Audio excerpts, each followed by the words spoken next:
tell us a bit about it, or do you want to come up and show it? Me too. Yeah. Okay. Okay, I'll put this onto.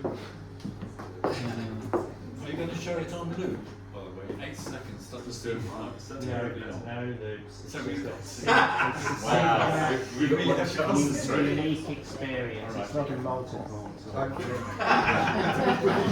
Okay, so this is it, yeah. So I've actually spoken about this work before here. So this is a animation-based research project that I am doing at the moment called Posthumous World.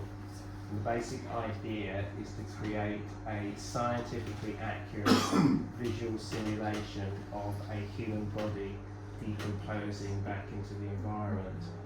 The body in question will be my own, so it will be in some ways a little bit like a self-portrait from the point of view of the chemical exchanges with the environment, but also a bit like a kind of a hypothesis on what would happen, and it's situated in what is known as a green burial, so an ecologically responsible method of body disposal. So it's about disposing of your last kind of act of agency in disposing of your human remains. So this 8-second test is something I did at Christmas, and this is to experiment with using a technique to animate the decomposition itself. So it looks like this.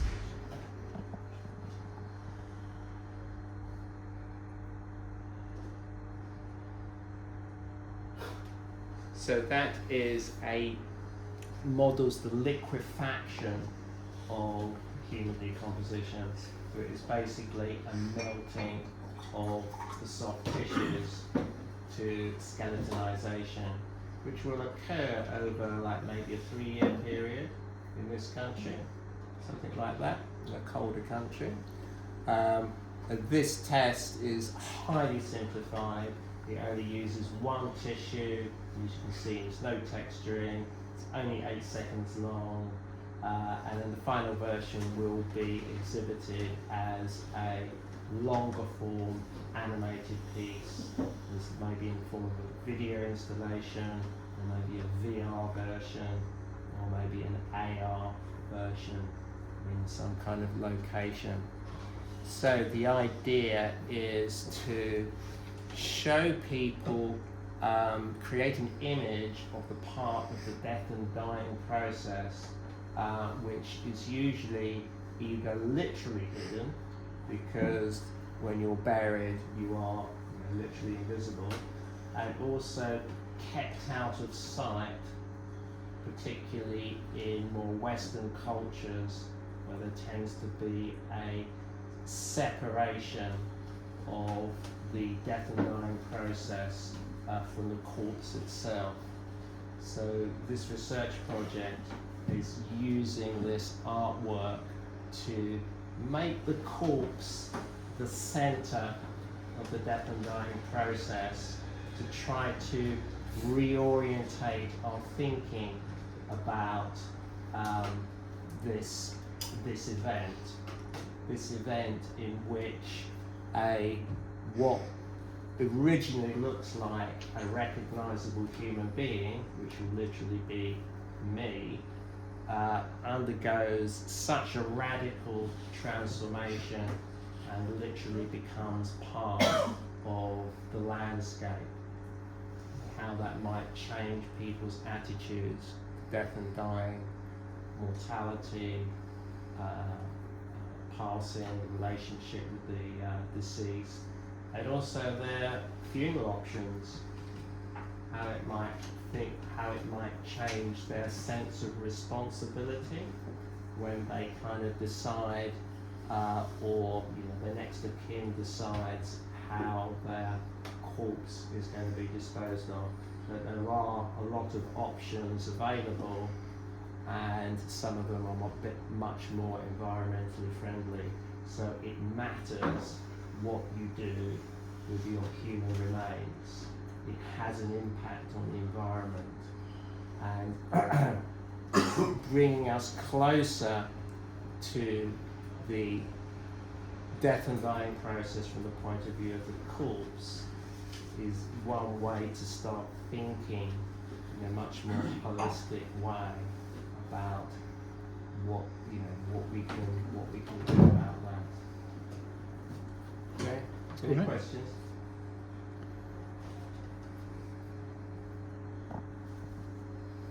Oh yes.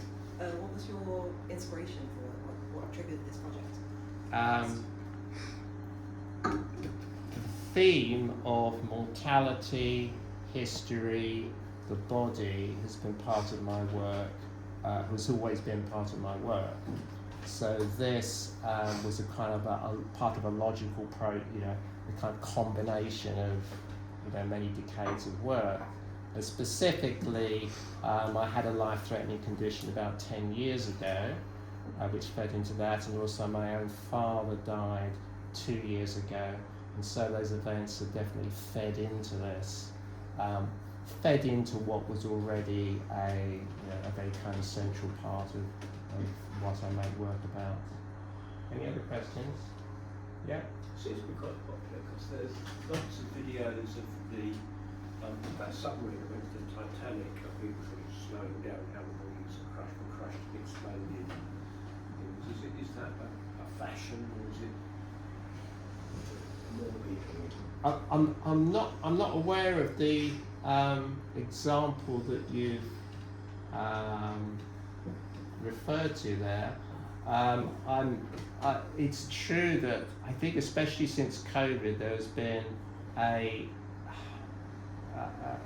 swelling of interest in end of life, palliative care, caring,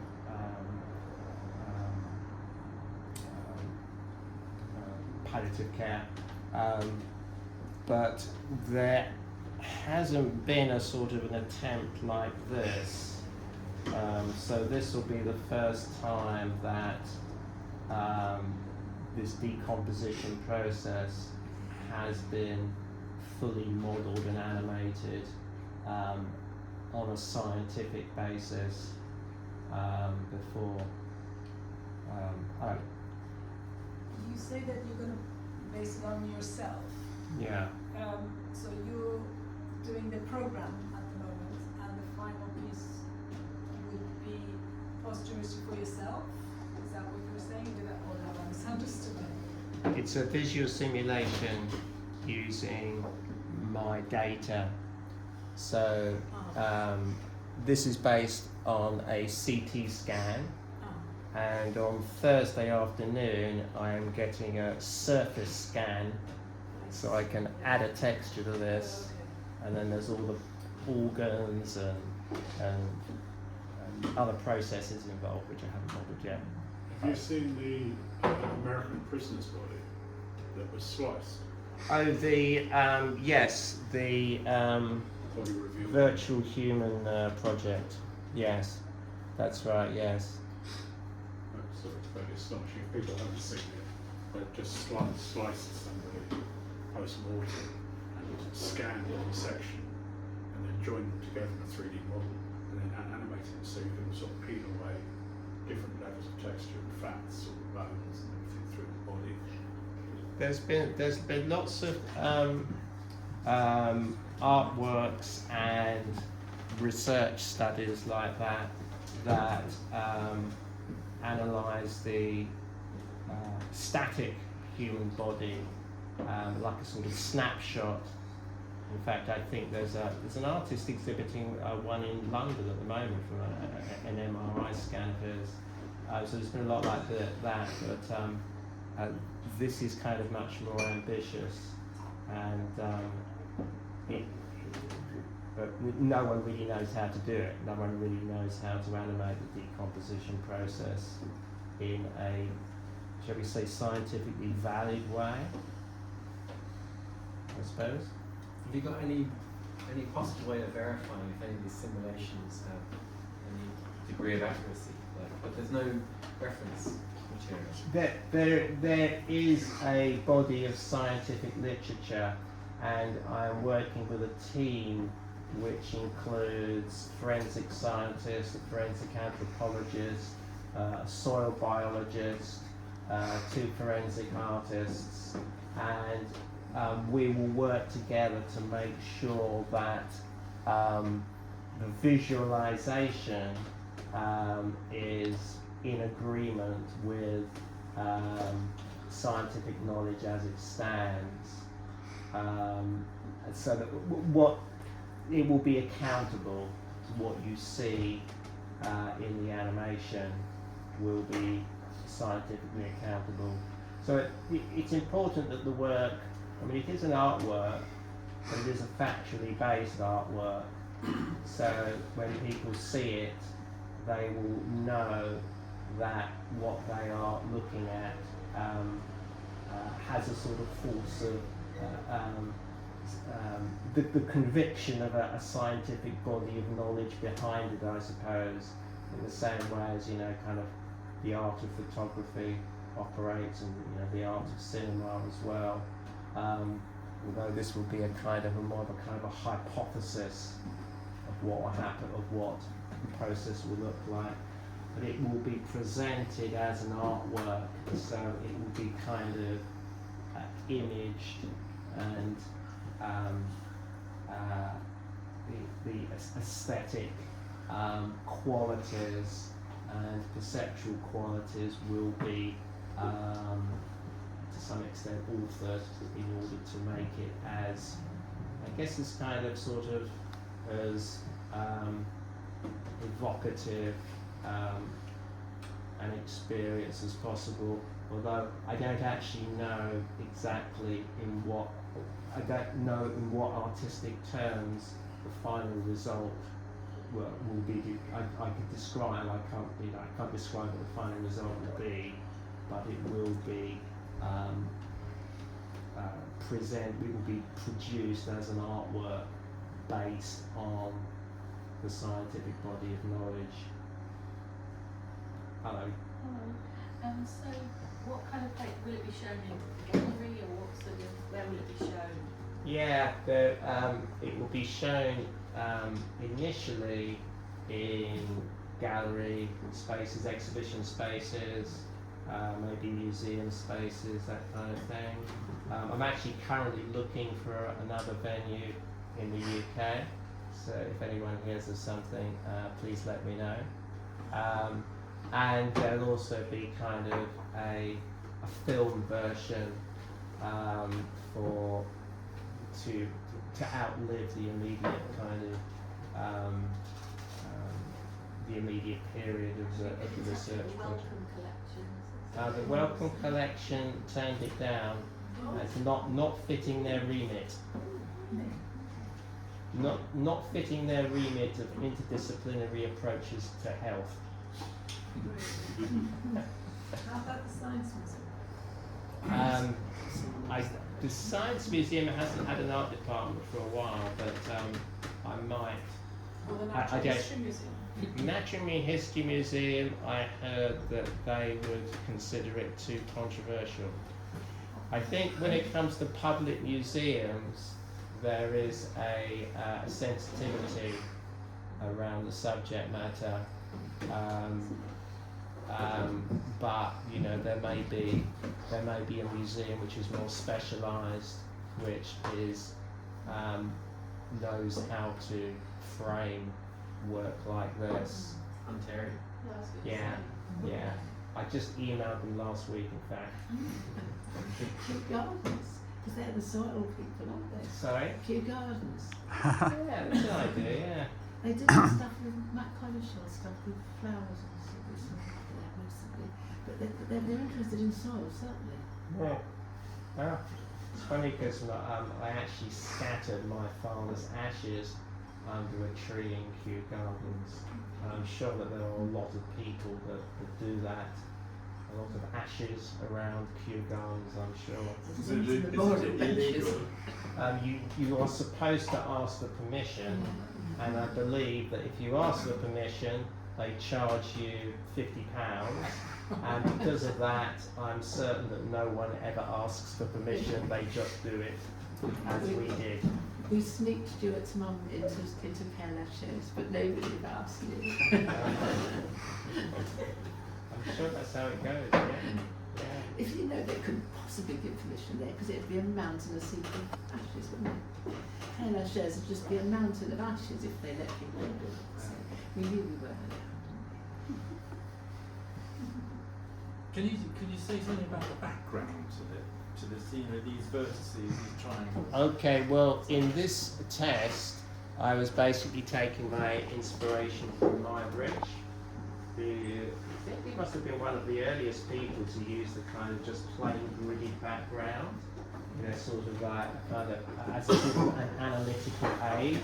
But the final version, the green burial, it's a green burial about 2 to 3 feet under the ground, so it's a shallow burial, but there will be about 3 or 4 tons of soil on top of the corpse, and so that will all be represented in some clever yet as yet undetermined way.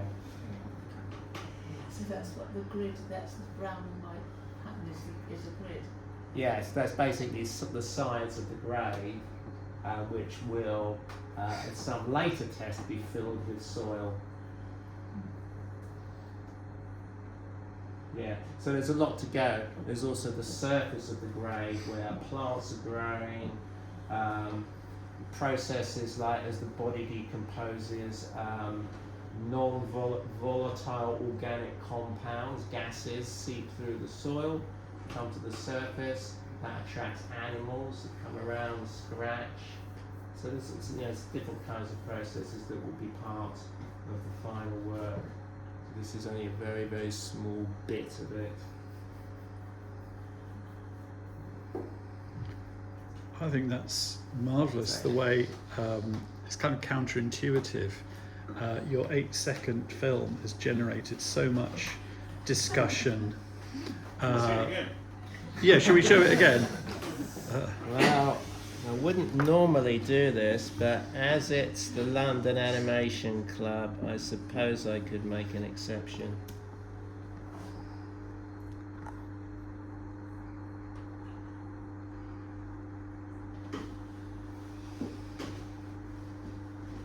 So there is actually a pilot website at the moment called Posthumous.world. So you will be able to see some of the research, including this film on that, just Posthumous.world. Great. Oh, well, a big thanks to Richard Wright.